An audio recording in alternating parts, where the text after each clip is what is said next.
রাজনৈতিক দলের কাছে দেয়া জাতীয় ঐক্যমত্য কমিশনের কিছু প্রশ্নমালা নিয়ে আপত্তি জানিয়েছে বিএনপি। কমিশনের প্রশ্নমালার সাথে কয়েকটি দলের বক্তব্যের মিল পাওয়ায় জনমনে প্রশ্নের জন্ম দিয়েছে। সংবাদ সম্মেলনে একথা বলেছেন দলটির মহাসচিব মির্জা ফখরুল ইসলাম আলমগীর। পাশাপাশি ঐক্যমত্য কমিশনের সুপারিশে রাজনীতিবিদদের বাদ দিয়ে অনির্বাচিত ব্যক্তিদের রাষ্ট্রীয় দায়িত্বে নিয়োগের প্রস্তাবকে অযৌক্তিক বলে মনে করে বিএনপি। মির্জা ফখরুল বলেন, এমন কোনো পদক্ষেপ নেওয়া যাবে না যাতে ফ্যাসিবাদ বিরোধী ঐক্যে ফাটল ধরে।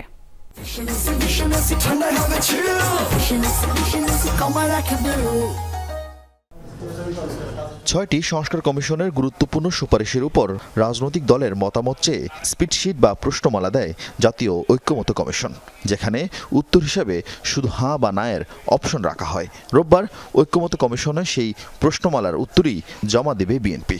তবে কিছু সুপারিশে হাঁ বা নায়ের পরিবর্তে দলীয় অবস্থান জানাবে দলটি। আলাদা বক্তব্য দেওয়া দরকার, সেটা আমরা বক্তব্য দিচ্ছি। এটা আমরা ওইভাবেই টোটালি কোঅপারেট করছি। গুলশানের সংবাদ সম্মেলনে বিএনপি মহাসচিব সংবিধান ও নির্বাচন ব্যবস্থা সংস্কারের বিষয়ে অনেক গুরুত্বপূর্ণ সুপারিশ প্রশ্নমালায় না রাখার সমালোচনা করেন। সংবিধানের প্রস্তাবনার প্রিয়াম্বল মতো অতি গুরুত্বপূর্ণ বিষয় সংস্কার কমিশনের সুপারিশে থাকলেও তাই স্প্রেডশিটে উল্লেখ করা হয়নি। স্প্রেডশিটের সাথে মূল সুপারিশমালার উপর আমাদের মতামত সংযুক্ত করে দিলে বিভ্রান্তি এড়ানো যাবে। মির্জা ফখরুল বলেন, কমিশনের প্রস্তাবনায় এমন সুপারিশ করা হয়েছে যেখানে রাজনীতিবিদদের বদলে ভবিষ্যতে অনির্বাচিত ব্যক্তিদের নিয়োগে অযৌক্তিক প্রচেষ্টা বাড়বে। জাতীয় ঐক্যমত্য কমিশনের স্প্রেডশিটের অবস্থা এবং কমিশনের সদস্যদের বিভিন্ন সময়ের বক্তব্য ও বিশেষ কয়েকটি রাজনৈতিক দলের বক্তব্য বিবৃতির মধ্যে মিল পাওয়া যায়।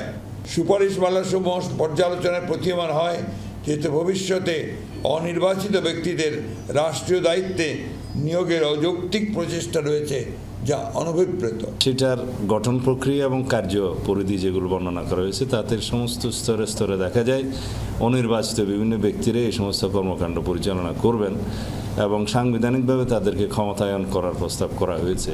তাতে করে দেখা যাবে নির্বাচিত প্রতিনিধিদের আর কোনো গুরুত্ব নেই।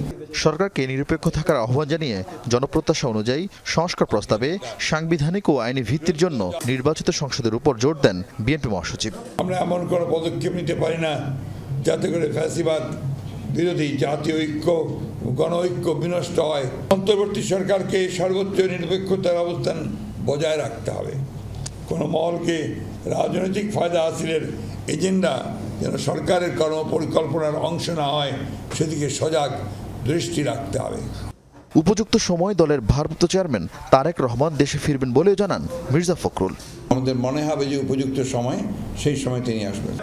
আরিফিন শাকিল, যমুনা নিউজ, ঢাকা।